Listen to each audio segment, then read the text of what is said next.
The house had always been quiet, too quiet.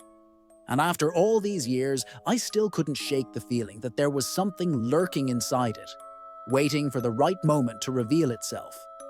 I'd never been one for ghost stories, but there was something about this place that twisted my nerves in ways I couldn't explain. It wasn't the creaky floorboards or the old, dusty furniture. No, it was something deeper, something older. My name is Tom. I've lived in this old family home for as long as I can remember. It's been passed down through generations, and with each new generation, more of its dark history is revealed. But not to everyone, just to a select few. I'm part of that select few, and I've been hearing things I can't quite explain. Whispers in the dark, faint footsteps when I'm alone, objects moving without reason. I used to think it was my imagination, just the house settling or the wind howling outside. But that was before things started to change. It began one evening. I was sitting in the living room, alone as usual. The house always felt empty at night, as if the shadows in the corners were waiting, watching.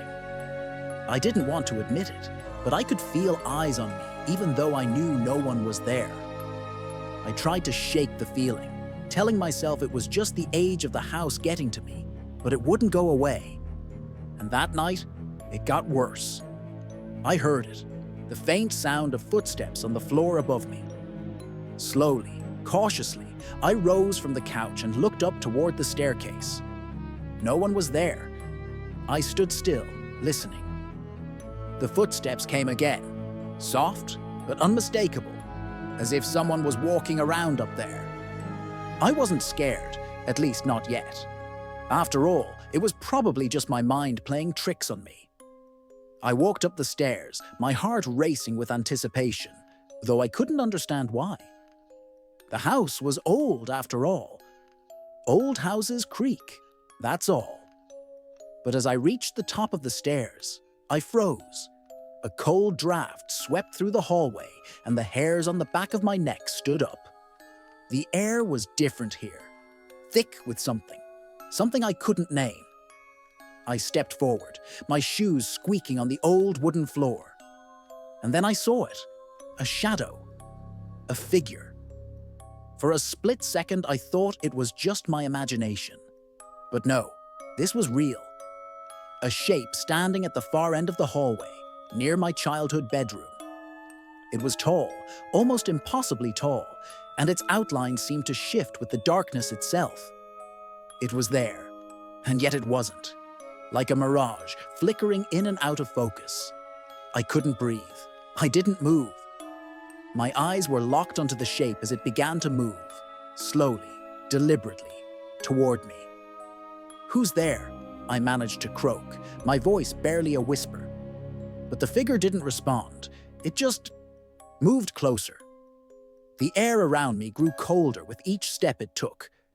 My feet felt like they were rooted to the floor, unable to move. And then it happened. The light flickered, and when it came back on, the figure was gone. I stood in the hallway, my heart thundering in my chest. Sweat clung to my skin, though I was shivering. I didn't know what I had seen, but I knew I couldn't stay there. I turned to leave, but just as I reached the stairs, I heard it again. The footsteps. But this time, they were closer. Much closer. I whipped around, but the hallway was empty. I felt the pressure in the air increase, as though something was watching me, waiting for me to make a move. I ran down the stairs, but just as I reached the bottom, I froze once more.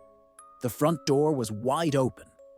I had locked it earlier, double-checked it before going to bed, but now it was open, as if someone had come in, or worse, had left. I stepped forward, slowly, my instincts screaming at me to stop, to turn back. But I had to know. I had to see. I looked outside into the dark yard beyond the porch, but there was nothing there, just darkness. And yet, I felt it. A presence. Something was out there, something that had been watching me. I slammed the door shut and locked it again, my hands trembling as I did. But even as I did, I couldn't shake the feeling. I wasn't alone. That night, sleep never came. I lay awake in my bed, my mind racing with thoughts of what I had seen, what had happened. The hours passed, each one heavier than the last, until finally I drifted into an uneasy slumber. But the nightmares were far worse. In my dream, I was back in the hallway, the same one where I had seen the shadowy figure. This time, there was no flickering light, no cold draft. It was just the darkness and the feeling of something moving just beyond my vision. I heard the footsteps again, but they weren't coming from the upstairs. They were coming from the floor beneath me, from the basement. I hesitated, but something in my dream pulled me down the stairs, into the darkness below. The air grew thick with the smell of mold and decay. I couldn't see my own hands in front of me, but I